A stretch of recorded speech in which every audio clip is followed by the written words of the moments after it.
sina mister but God kanipa mistari na pass message na mvuto zinaacha zimwa massage ka pasi no wonder wananitaga yon lady so sifanyagi poetry juu ya fame ni watu tu wanapenda my name so goli yangu ni kuinspire ha wengine naacha wame expire cause I believe me ni yule hatari na tupa mistari kuweni tayari juni kali hata kuliko za kanyari so mwanaume atanimari asiwari bora lete mahari na mi asinihari cause mimba si mimi ndio ntakari so hii ni issue open ndo maana nadai tukwe close together tuzisikize so this is where the truth lies na sidhani tamka vitu mingi siku hizi ni fake hadi mali unaweza pata kitu real ni kwa spelling ya fake na pia hiyo ni fake nakumbuka gava ilishaban plastic bags lakini watu wengine bado tuko na plastic smiles na pretty faces leo watapretend wanakupenda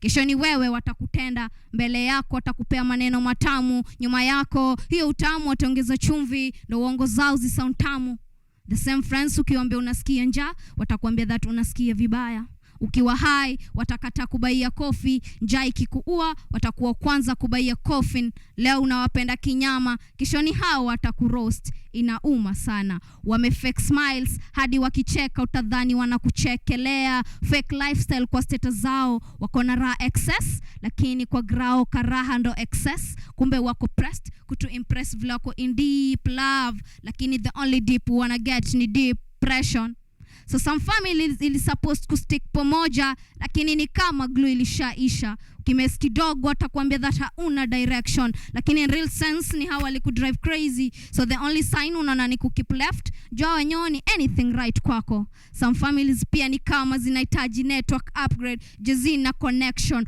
wako na promises empty kama mfuko imetoboka jozinanga kitu zote ni fake uncle yako atakuambia nipigie simu ukiwa na shida ukimpigia pia itakuwa ni shida jue mwenyasha geuka mteja na hata patikani fake affection ukimake it kila mtu atakutaka taka ukimesi kidogo utakuwa trash zoned kila mtu atakuita takataka na ni hao tu walichafua jina yako mapenzi ya siku hizi pia inahesabiwa in currency ndio maana ukikosa do utachezwa kama ngoma za 50 cent fake love inauma sana ati soulmate wako akona soulmate wake na hao kuchekelea vile wao kwa kiatu utakupeana rings kwa harusi wanaenda up kupatiana from bitter to worse watu walikana katiana wanaenda up kukatana siku hizi ni kama kila mtu alitupa kalenda jukuna msiana date wamegeuza mapenzi to food chain Kenya unakula ilishakuliwa Kenya unataka kukula pia inakuliwa ndio maana vitu zinatukula ni vitu tulikula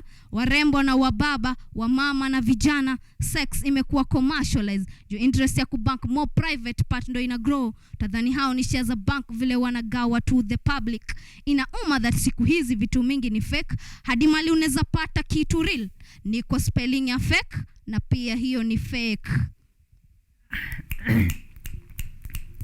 amazing ladies and gentlemen, that is none other than the Iron Lady, the Somali Iron Lady. I love that. Let's ata kwanza atusalimie tujue. Good morning.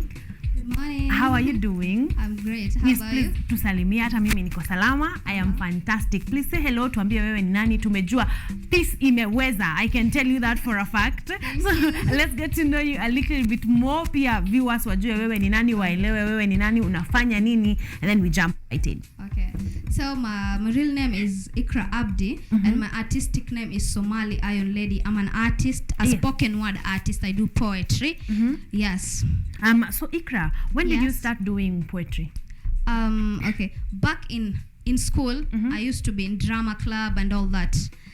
And when I went to a school where a secondary school actually, it was only Muslim school. They didn't have the drama club and all that. So for the 4 years I was just writing in my book. And then when I finished high school, that's when I went and I started in going to events. So I used to just see people how they are performing and I'm like, well, me too, I want to do that. How can I do it? And then there are many events that have open mics. that's how I started. Yeah. Pole pole tu. Yes, pole pole tu. Mdogo, Yes, mdogo. let's back up kidogo. Yeah. Do you think you would be further along if the high school you went to at least had a drama club or something that would allow you to exercise your talents? Yeah, I guess. No, not really. Because actually, even the primary school I could have gone for, but it's just the activities in high schools and primary school that are there. Yes. Yeah.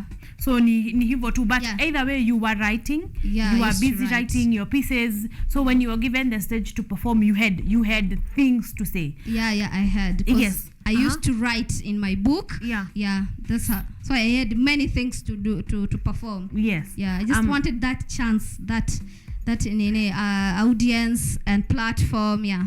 Exactly. Yeah. So after you cleared high school, Yes. is there one distinct person who held your hand? You know, alikuwa like, okay, gigs zinakuanga hivi, open mics zinakuanga huku na huku. Like, is there someone or a group of people that actually acted as guidance for you as you got into the spoken word industry? Yeah, a lot of people. Actually, there's this event called Poetry After Lunch. It happens there at Kenya National Theatre. It's a poetry event. It happens every Thursday. Yes. That's where people go and do their things and all that. There's our CEO, the founder of the PAL. He is called Kenneth B. Yes. He's a mentor. He's a good guy. Yes. And there's another person called Poet Andrew. He used to perform in Churchill. He always have an event every month. It's just a poetry event. Yes. That's how I started, and they are my mentors. Yes. Yeah. Wow, So- amazing. I like that. Poetry After Lunch by Kenneth B, by the way, ladies and gentlemen, is a platform that is offered for spoken word artists. And they get there, they get together, they perform, they get to see each other, learn from one another. So in case you're wondering what PAL is about, and they meet, like Ikra has told us, every Thursday at Kenya National Theatre. So if you'd like to join, if you're a spoken word artist wondering where to go, that's the place. Okay? Okay, I have something to say. Yes. On this Thursday coming, PAL has always have a poetry edition, featured poetry edition, and I'm happen to be featured on Thursday, so I'll be doing my thing. Yes. People should turn up. We enjoy. Exactly. Yeah. You will have a fantastic time. Yeah. So you started to going to Poetry After Lunch. Yes. What are some of the few things you could probably share that you have learned in Poetry After Lunch that maybe if you weren't part of them you would have never learned, both about your art and about the industry in general? Okay. One thing I can say: hard work. Yes. Hard work. If you keep doing what you love and do it in passion, you'll get. Through Poetry After Lunch, I've been able to get many gigs and many gigs. Like I've happened to perform in Churchill show, in Chipukizi show. People, when you perform there, many people see you, and then people called you to many gigs. Yes. Yeah. Amazing. I like that. So opportunity and also the value of hard work. Yeah. How many pieces? This is usually a trick question for poets. Okay. So I'll ask rather, how many pieces have you published already? Because I know that you umeandika way too many. Yeah. Yes. As in publish, what do you mean? Like by published, publishing? either you're performing them on stage or you have them uploaded on a YouTube channel or you have them uploaded as audio or you have written them, compile them into a book. Like how far along, how many pieces can you estimate you have? I guess 20. Yeah. There, 20. Around 20 pieces. Yeah. Anything that you have learned in the process of creating those pieces, like what can you tell me is the difference between your piece number 1 and now piece number 20? Yeah. Okay. My first piece, like I used to just write for fun, like I was just doing for fun like that, you see. But as I'm growing and as I have grown, I've able to write social issues. People, maybe you can talk about gender-based violence. If I perform a piece like that, I put myself in someone's shoes, and when I release a piece like that, everyone on comments will tell you, oh, I'm not alone, I happen to be one of them. You get? That's the difference. Yeah. Oh, I like that. That leads me to my next question. What issues do you write about in your poetry? Because like you have said, it moved away from just fun. you know, Yeah, to yeah. issues. So what issues do you find yourself covering most in your pieces? Okay. Actually, social issues like gender-based violence, FGM, and all that. Yeah, girl-child power, and all that. Yeah. Yes. Is this from, like, do you write from your own experiences, from friends' experiences? Ama, what inspires you to write about that and not about any other things? Okay. First, when I'm writing my things, what if I'm feeling the thing? That's how I can write. Maybe I'm feeling, okay, today I've dreamt, maybe, and then I take my pen and start writing. Or when I'm walking and I have seen something that inspires me, I start write. Yeah. Yeah. So I can say something around me, and of what I am feeling. Yeah. So it is inspiration of the moment. Actually. Okay, yes, I like that. Let's move on a bit to your creative process, because kila spoken word artist anakuanga na process yake ya kuandika. They write differently, they are inspired differently. So take me through your creation, like from the time you get an idea, you're like, FGM, I think something should be written about that, to the point where the piece is complete. Like, take me through your creative process. Okay. Actually, if I get a topic, I get to write a flow that, if I have a topic, like mysteries in a flow too, smoothly. But if I don't have the topic, Na struggle. Vibaya sana. And then I love writing in the morning, very early in the morning. So you're a morning person. When I woke up for prayers, you see, we pray 5 times a day. So when I woke up in the morning, that's when I write my things. Actually, that's my best time to write poetry. Yes. That is nice, because if you want to collab, you know, you have to wake up early. Hamwezi kuwa mnaandika pieces 4 p.m. in the evening. Your best. If you need her best game, you better see her early in the morning. So then you write. Then do you go from Pal? Like, when you're done writing, you're like, okay, mysteries in a flow, of course, for most of the pieces. Now here it is. What is the next step? Okay. I do practice. I go to Kenya National Theatre. As I told you that we have the Thursday, we gather there. So we as an artist and other artists, we go and start doing the practice of the poem and all that. You tell someone, listen to this poet. Is it fine? Can you add something? Can you edit for me? Is it okay? Yeah. You give each other. Exchange ideas. Yes. I know you mentioned about PAL opening up platforms where you have performed, but as an individual question by itself, what are some of the places that you have performed that you felt one place to another, the spoken word artist? Okay. In Churchill Show, actually. That's the highest platform I've been.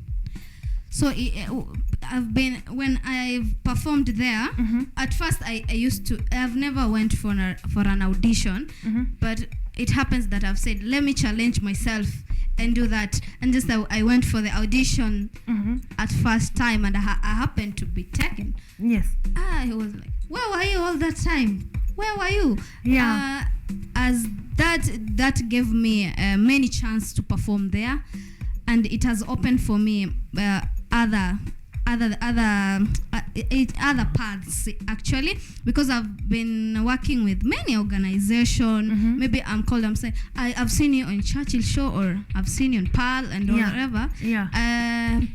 We're requesting if you can perform in our show. That's how I've been getting gigs and paid.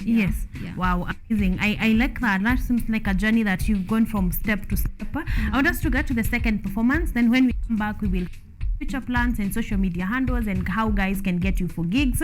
But about now, what is the next piece about? It's a love piece. It's called My All-Time Favorite. Yes. Oh, all right. Sawa. So right about now, Ikra, or the Somali Iron Lady, my all-time favorite. Ati first time smile yako ndo ilinipiga ka thunder, nikabaki siradi kitu. So kama mapenzi ni bet, basi mi nshakaza, sijui ni kuite mogokaju kimapenzi umenichana, so sina tofauti na Cemetery ya Lang'ata juu vile inaonekana mi ushani ua ati kwa siso wendo mzito, so hata tukibalance ni we utaniinua, physically uko well built, so si need makeup ndo tukuwe na foundation fiti. I think you're my favorite bank because in you see I'm getting interest, so crush vile feelings zangu kwako ni kaa sabuni, si kwa hati yangu umeshaipanga. You're my sunlight, that's why niko na ushindi, so niamini nikikwambia you're my favorite vitamin, nimekupenda na passion, and since you're my best dog you're always loyal, and even though unapenda futa siwezi player, but kwangu we ni goalkeeper vile umenikamata, my all time defender, that's why siwezi kuangusha kama Manchester United, I mean Manchester United, so ka Liverpool you're always my champion, you'll never. Wow. I now want to be Ikra's favorite because kama hizo ndio pieces.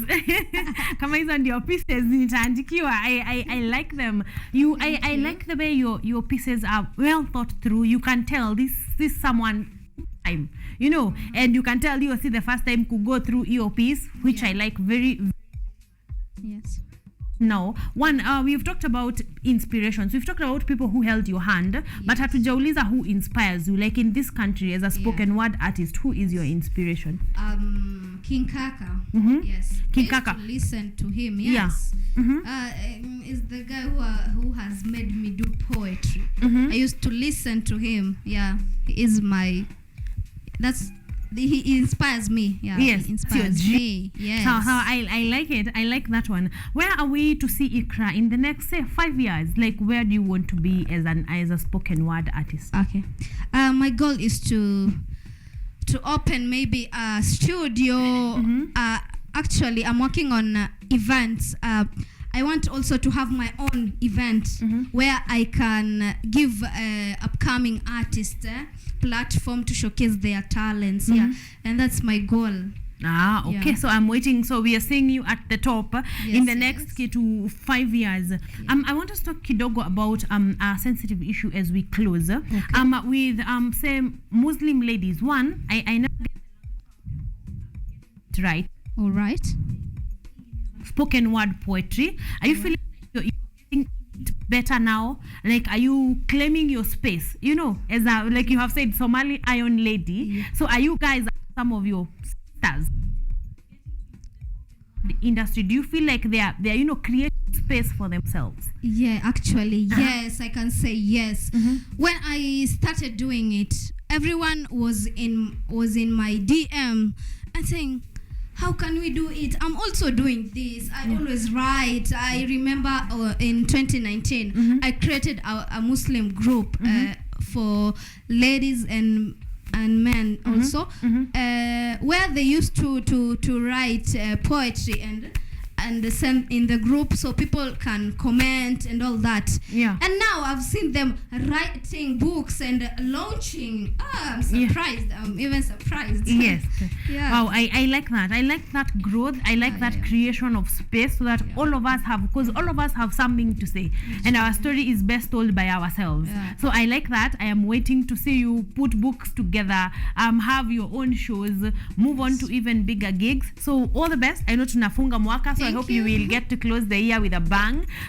Before we close, I want you to give a shout out to, I know you have your people. Yes. Give them a shout out from parents to people that support you, from your fans. Yeah. I want you to give them a shout out as we close. Okay.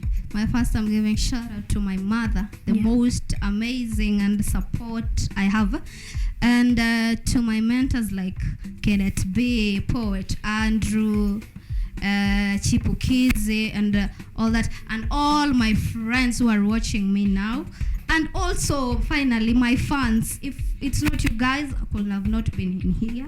So I really appreciate and hope we can continue doing this together. Exactly. Yeah. Thank you so much. Also, I want us to move to your social media handles so that watu wajue where can they find your work, where can they call you in case there is a gig. And also, do we have a bonus? We want a bonus piece. Can we get one as we close? Yes. No worries. Perfect. Sawa sawa. So Ikra is giving us her social media handles. So get to your simu, harakisha mbio. After this, DM, you know where to get her. Get her to perform. Pay her for this thing because she is truly, truly talented. So I should start with a piece or? No, start with the social media handles, and then we will close with the piece. In my all social media account is Somali Iron Lady everywhere. Somali Iron Lady. Twitter, Instagram, TikTok, everywhere. Somali Iron Lady. Perfect. Yeah. We're going on to the last piece as Ikra closes the show for us. So niliepa home kusuka maisha poa. So natoka hata bila motokajo nishachoka. Niko ubao kwa njia, nani atanipa choka. Na tangu nifike huku, nimekuwa mgonjwa sana. Juu kila siku niko madawa, huku pia kuna kazi. Nikaamua kufungua duka, nikaanza kuuza, kugawa. Nimejisahau, kansha pagawa. Life ishakuwa coast, na wish ningekuwa coast kwa beach. Ndio vitu ziget wet, daily kwa road naomba lift. Poverty shani drive, nataka cha mvunguni Koinange. So sharti ni iname, kila mwezi nanyesha. Lakini bado nalia ukame, ni design nimeshinda kwa hii city ya Nairobi. Na bado wanasema CBD, ati nimekuwa nikitafuta capital. Wananiita street kid, na bado wananimi street. Si street ndio ilikuwa the only light I got used to, but light yangu ilishine vile kijana mtana shati alinichumbia. Alikuwa anatoka mtaa na shati, hatukupanga kupatana, kama vile hatukupanga kuzaliwa. Ndo maana nina bahati juu ashakuwa wangu mpenzi mtarajiwa. Na akanishonia cheku stick glue na ni stick on him, ati atabadilisha maisha yangu. Ole wangu, kumbe alikuwa uze mwili wangu nia, kama mare liuza mia. Na akanishow that I belong to the street.